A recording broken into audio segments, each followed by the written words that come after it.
Hello, hi guys! Magandang gabi sa inyo lahat. This is Chirwa Masagari Channel, a faith healer, also mata reader. So ngayong gabing to, tingnan natin ang nagsasabihin sa inyo ng ating mga gabay. This is a weekly gabay for the month of September 16 hanggang September 22 for the sign of Aries. So, Aries, welcome to my channel. Ano kaya ang messages, advices, sa kanyang masasaga for today's video? Kanino naman kayang energy or kaganapan sa buhay mo ang ating mahagilap? So guys, this reading is a general reading lamang, hindi lahat makaka-resonate. Kunin lamang pa makaka-relate sa inyo and comment down below kung kaninong energy ang ating nasagap. And of course, don't forget to like and subscribe my channel and hit notification bell for more videos update. Sa mga hindi pa po nakakapag-subscribe sa aking channel, please click nyo na po ang subscribe button dyan sa baba for all bell para updated kayo sa mga videos na i-upload natin anytime and everywhere. And of course, guys, this is a new card for a cat tarot. So let's see. There's a new card. Welcome to our channel, this card. So let's see what is the messages. Kung sino yung mga pet lovers dyan, diba? Diba? Ang ganda ng ating bagong baraha. Maraming salamat sa walang sawang pagsuporta sa aking channel. Sa mga hindi nag-i-skip ng ad, maraming salamat po sa inyo. Na nadadagdagan at unti-unti pong dumarami ang ating mga baraha. Mas lalo po tayong nabibigyan ng impormasyon, no? Nadadagdagan ng ating impormasyon ay ihahatid sa inyo. And of course, yan guys, this is a new card for Yin and Yang Oracle na pampadagdag ng energy and of course ng ating messages. And of course, there's a Romance Angels na mas lalo pa rin madadagdagan ang ating mensahe. And of course, ang ito pang isang card for Arkanghel, kung sino Arkanghel ang gumagabay sa inyo. So guys, padami ang ating baraha. So mas maraming mensahe, mas maraming ganap. So mas lalo natin mahagilap ang inyong mga message, no, sa buhay nyo. Kung ano ang maidadagdag natin advices for you. So guys, umpisahan na natin bago ang lahat. Angel Spirit, please give me information for the sign of Aries for weekly gabay. Diba? Okay, there's an Eight of Swords. So, there's an information na sinasabi sa inyo dito na kailangan yung kumawala, no, sa toxicities. And of course, there's a Page of Wands. There's a good news coming in for you. Kumbaga, itong good news na to, parang bigla ka matutulala, na parang, diba, na parang siyang natutulala sa isang balita, diba? Medyo magugulat ka na lang. At the same time, there's Three of Cups, there's a celebration, and of course, there's an happiness na magdadala sa'yo, diba? Additional messages. And of course, there's a King of Wands. Slow and steady, kailangan kalmado, haba patient. Parang sinasabi dito na kailangan mong kumalma. Kahit na hindi mo makuha yung isang bagay, kailangan mo pa rin persigihin, di ba? The more na nag-aantay ka, the more na mas lalo kang nagtatagumpay, di ba? Mas nagtatagumpay yung mahaba ang pasensya kaysa sumusuko. Tandaan mo yan. At the same time, there's King of Swords, there's an information na magbibigay sa'yo ng clarity. Diba? There's an intelligent. Napakatalino nitong taong pusa na to. Parang sinasabing ganun. So, magiging matalino ka dito sa mga decision mo. So, what is additional messages? And of course, there's Two of Wands. There's a two-path, no? May mga bagay na kailangan mong pagdesisyonan. Kung iti-take mo pa or hindi, ganon. What is the Eight of Swords? Eight of Swords represent the Tower moment. There's a sudden changes, no? Parang you're feeling abandonment, no? Yung nasira yung tiwala mo or nasira yung pamilya mo or something na may nasira sa'yo. Kumbaga sinasabi sa'yo dito na kailangan mong hanapin ulit ang sarili mo, no? Hanapin mo ulit kung paano ka mabubuo. What is the Page of Wands? There is some Five of Cups, no? May mga panghihinayang ka dito na parang magugulantang ka dito na kumbaga parang may mga bagay na nasayang, ganon. Pero there's yung regret na yan, kumbaga magdadala sa iyo ng balita. What is the Three of Cups? There is a Two of Coin. Ibig sabihin dito, there is a balance. Magiging balance ka daw dito, guys, no? Yung nangyari sa'yo from the past is an opportunity to learn. At the same time, there's a lovers, no? Kumbaga, may love life na parating. Kumbaga, ito yung pag-aantay, di ba? Yung patient, no? Sinasabi sa'yo dito na, sa tagal mong pag-aantay, may taong darating, di ba? Hindi mo siya hinanap. Kundi, hindi mo siya hinanap at nag-antay ka lang. Eto, kusa na siyang dumating, 'di ba? Kapag talaga yung bagay na para sa iyo, 'di ba? Kahit na anong pang pilit o pilit na ilayo yan sa iyo, kung para sa iyo yan, darating at darating yan. And of course, there's a Knight of Wands, no? There's a slow and steady. Kailangan kalma-kalma lang, 'di ba? What is Two of Wands? What is the Two of Wands? There's the word card. There's a trouble. There's a trouble and of course there's a communication. Sinasabi sa'yo dito na may mukhang kailangan mo mag-decision kung aalis ka na ba o kailangan mo ng mga ibang bansa o kailangan mo na umuwi sa ibang bansa o kailangan mo nang umuwi kung saan man location mo, diba? Kumbaga, there's a trouble. So what is the Eight of Swords and the Tower moment? What is the Eight of Swords in the Tower moment? So, there's a Emperor. Be mature enough and be grounded. Diba? Kailangan alam mo sa sarili mo kung paano mo kokontrolin yung isang eksena. Kumbaga, inabando na ka man, iniiwang ka man, pero alam mo sa sarili mo kung paano ka tatayo sa sarili mong paa. 'Di ba? You are being mature. May mga bagay talaga o sitwasyon na may nawawala at may bumabalik at mayroong dumarating. 'Di ba? Kumbaga, napaka-mature mo na sa buhay ng tao or sa buhay talaga, may nawawala at may lumilisan, mayroong bumabalik at may dumarating. 'Di ba? Kumbaga, mature ka na okay, dead ma. Diba? Darating naman yan eh. Kumbaga, may darating. And of course, there's a Justice card. There's a balance. Kumbaga, may mga bagay na nasayang, may mga bagay na nawala. Diba? May balita na makukuha mo what you deserve. Diba? Kumbaga, nawala siya sa'yo, yun pala, hindi talaga siya para sa'yo. So, what is the Three of Cups? The Two of Coin? And of course, there's a Magician. There's a manifestation. Diba? Kumbaga nangyari yan dahil gusto ni God mawala yung mga tao na yan na makakasama sa'yo o hindi makakabuti sa'yo. 'Di ba? Dumating man yung mga bagay na yan, kumbaga para ipaalam sa'yo ni God na mayroong pang taong mas deserve sa'yo. The Magician represent manifestation. May mga bagay na mamamanifest ka at the end of the time na magdadala sa'yo ng balance. So what is the King of Wands and the Lovers? Okay, there's a Ten of Coins. So, ibig sabihin, there's a long-term success and long-term investment. Diba sa pag-aantay mo, diba itong love life na to? Kumbaga, hindi siya panandalian, pang matagalan siya kasi ang tagal niyan dumating sa buhay mo. Diba?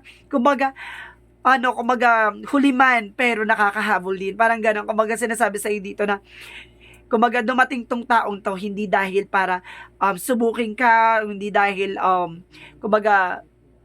kumbaga laruin ka or hindi dahil para maging first eksena mo, hindi ganon. First and last na siya for you. 'Di ba? Pang matagalan, yun yung maganda, 'di ba? Yung hindi ka na nagdaan sa mga taong lolokohin at sasaktan ka. Tapos darating pala yung taong para sa iyo, yung pang matagalan na, no? Yung solid investment and solid foundation. What is the King of Swords and of course the Knight of Wands? There's a judgment. There's a wake-up call, no? Kumbaga, ito na yung parang timing sa'yo na kumbaga, sa pag-aantay mo, pagiging matalino mo sa lahat ng bagay, this is your moment na, kumbaga, there's a parang awakening or wake-up call sa'yo na, excuse me, this is your, kumbaga, sinasabi dito na, kailangan mo nang gumising sa katotohanan na this is your moment. Parang feeling mo natutulog ka pa rin. Diba? Parang hindi ka makapaniwala. What is the Two of Wands and the World card? And of course, there's a Chariot card. There's a taking action. Kailangan mo kumilos, gumalaw. Diba? Kailangan mo ng movement. Diba? May darating na swerte, pero kailangan mo pa rin kumilos. Ganun talaga. Walang swerte kung walang kilos. What is the outcome? What is the outcome? Outcome is the Knight of Pentacles, being practicality. And of course, there is Four of Cups, evaluate, analyze, diba? kailangan i-evaluate mo, i-analyze mo muna yung mga offer. At the same time, there's a the moon card, there's a revelation, or there's an intuition na binahadid sa'yo ng angel spirit, and of course, the Queen of Swords. Magiging mabilis to. 'Di ba? Maraming revelasyon, maraming kaganapan, pero kailangan mo pag-isipan, 'di ba? Dahil at kailangan mo maging practical. 'Di ba? Ganun siya, guys. Maraming revelasyon, maraming ganap. And of course, there's an Eight of Wands. 'Di ba? Eight of Swords. Okay. Eight of Wands. There's an Eight of Wands sinasabi sa'yo dito na fast movement and fast communication. There's a lot of messages na darating sa'yo. So, what is the Yin and Yang Oracle card? What is the Yin and Yang Oracle card? What is the Yin? Oh, there's a nurturer, passion, 'di ba? Compassion. Kumbaga, kusa siyang dumarating, T. And of course, there's a healing, T. 'Di ba? See? Nagkaroon na yung healing with the inner child. 'Di ba? Yung mga naranasan mo from the past, ito na. It's totally healed. At the same time, there's an epiphany, breakthrough. Pak, 'di ba? This is your moment. Breakthrough is your momentum, 'di ba? Momentum mo 'yan. You are on the spotlight. Ikaw na. Ganon. Ikaw na. Ganda mo dyan, te. 'Di ba? Yung dumating siya para pang matagalan na. Toro, hindi ka na dumating sa sakit at sakit. Parang may dumating na biglaan. Pasabog ka dyan. And of course, there's a girl talk, no? Some of you, kumaga, time with friends, no? And of course, there's an information out separation, no? Kailangan mo nang i-separate yung friends mong peke, tsaka yung friends mong, original, di ba? And of course, there's an healing heart.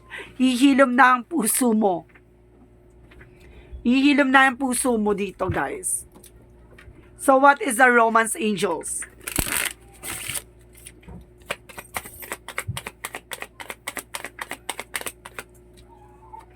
What is the romance angels? What is the romance angels? Stay optimistic about your love life. See? Diba? Positive thinking and faith will bring you romance. Diba? Kailangan positive lang tayo, ti. Walang nega-nega dito. Tigilan mo ko. Ganun. Okay, guys. What is the energy? So, there's an indecision. No? May mga bagay na hindi ka pa magpag-desisyonan ngayon. At the same time, there's an angel of love. Love, love, love. Ikaw na. Diba? And of course, there's storm warning. No? Susubukin ka dito, T. May storm warning. That doesn't mean na sinasabi sa'yo dito na parang susubukin ka ng pagkakataon at susubukin ka ng panahon. May mga sitwasyon dito na may mga tao sa paligid mo na pagkakatiwalaan mo at susubukan kanilang traidorin. Pero mag-ingat ka lang. No? Storm warning, parang, parang warning siya. Diba? Para maging aware ka lang. So, what is additional messages?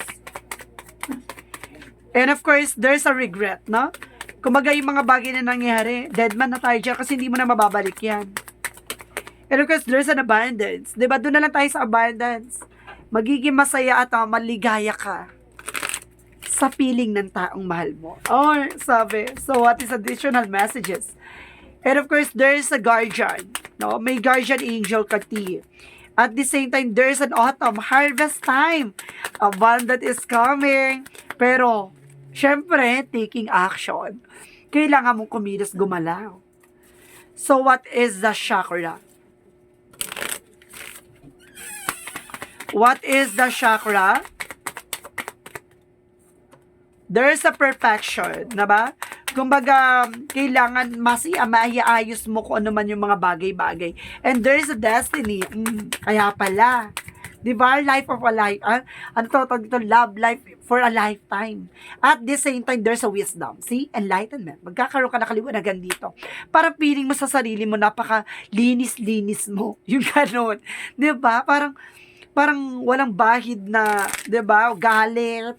Walang bahid na puot. Diba? And of course, pay attention to your dreams. No, dire-diretso lang tayo, T. Doon ka lang sa pangarap mo. The personal you're asking is about trustworthy. No, yung taong pinagkakatiwalaan mo, ay yung taong kinakausap mo. Yun yung taong mapagkakatiwalaan mo. And of course, there's a trust, no? Magtiwala ka lang sa process of progress. And there's a book. May mga bagay na nangyayari sa'yo. It's kumbaga, magiging kwento na lang yan in the near future. So, what is Archangel? What is Archangel?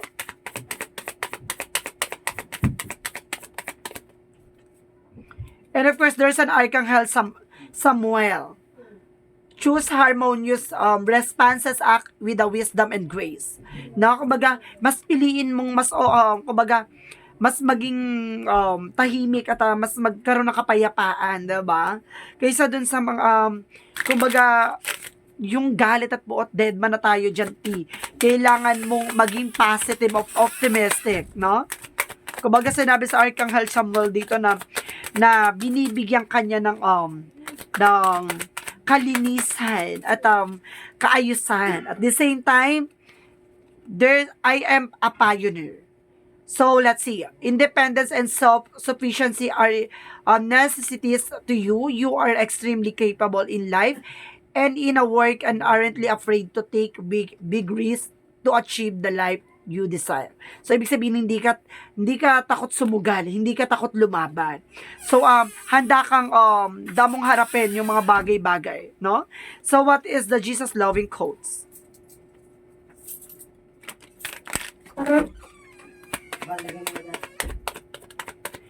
Peace be with you as my Father has sent me. So, ibig sabihin dito, kumbaga, bibigyan ka rin ng kapayapaan tulad ng binibigay na kapayapaan ni God.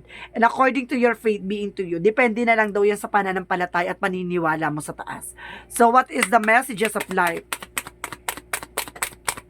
And of course, I am the light. Taray! So, today, the light is within me. The light surrounds me. The light protects me. I remain light, filled, and joyful. Regardless of what circumstances arise, I am a diamond shining forth in all splendor. I am worthy of the divine with me. So, ibig sabihin dito na ikaw yung nagsisilbing liwanag para sa sarili mo. Kumaga napakaliwanag at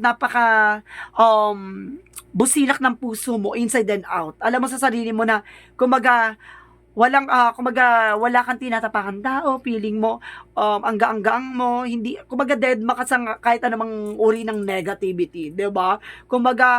Hinahayaan mo na si God na yung gumawa ng paraan kung ano man mangyari sa buhay mo.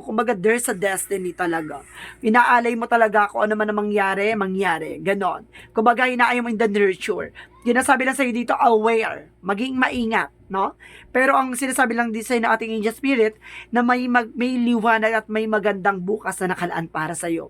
Diba? There's a destiny to happen. So, let's see. So, maraming salamat, guys. This is a weekly gabay for the month of September 16 hanggang September 22 for the sign of Aries. This reading is a general reading lamang, hindi lahat makaka-resonate. Kunin lamang pa makaka-relate sa inyo and comment down below kung kaninong energy ang ating nasagap. And of course, don't forget to comment down below your full name, birthday, and of course, location nyo kung asan man kayo na ngayon para at least sa susunod na reading natin, kwento or buhay mo na ang ating mahagilat at masagap. Maraming salamat po and see you in the next video. Bye-bye and babush!